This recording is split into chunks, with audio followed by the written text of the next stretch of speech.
देहात के मंडौली गांव में सरकारी जमीन पर बनी कृष्ण गोपाल की झोपड़ी गिराने का आदेश बुलडोजर चालक को देने वाला आखिर कौन था?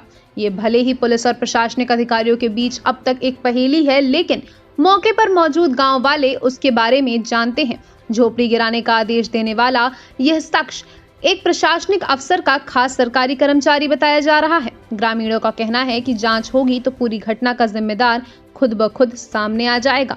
मंडौली गांव में कृष्ण गोपाल की सरकारी जमीन पर बनी झोपड़ी और अन्य कब्जे हटाने के लिए सोमवार को निलंबित एसडीएम ज्ञानेश्वर प्रसाद के नेतृत्व में राजस्व व पुलिस की टीम गई थी।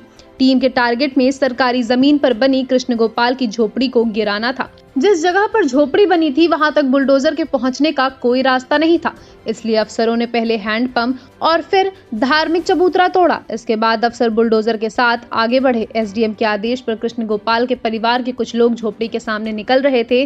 गैस चूल्हा, सिलेंडर और कुछ अन्य सामान निकाला गया। इसी दौरान आशियाना उजड़ता देख कृष्ण गोपाल की पत्नी प्रमिला और उसकी बेटी नेहा दौड़कर झोपड़ी के भीतर चली गई। उनके दरवाजा बंद करने पर महिला और पुरुषकर्मी अनहोनी के डर से दौड़े। कुछ ने आगे और कुछ ने पीछे से किसी तरह मां बेटी को झोपड़ी से निकालने की कवायद शुरू की।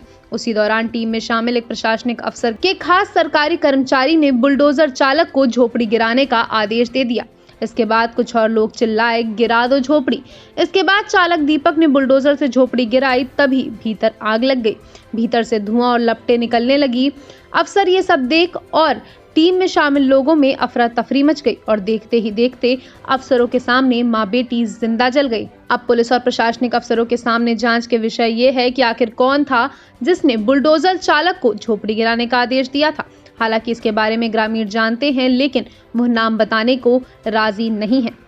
आपको बता दें, मंडौला गांव में सरकारी जमीन में कृष्ण गोपाल दीक्षित का कब्जा हटाने की एसडीएम ज्ञानेश्वर प्रसाद को आखिरी तारीख जल्दी क्यों थी? 13 फरवरी को डीएम के पास गांव के कुछ लोग कृष्ण गोपाल की सरकारी जमीन पर कब्जा करने की शिकायत लेकर जाते हैं।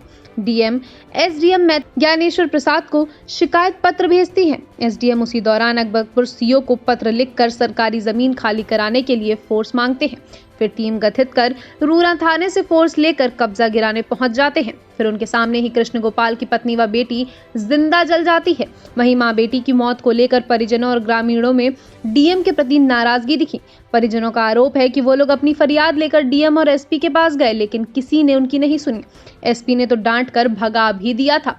वहीं राज्य मंत्री प्रतिभा शुक्ला के डीएम से बात करने के बाद फिर वह लोग अपनी अर्जी लेकर डीएम के पास गए थे, तब भी सुनवाई नहीं हुई। Bureau report, news outlook.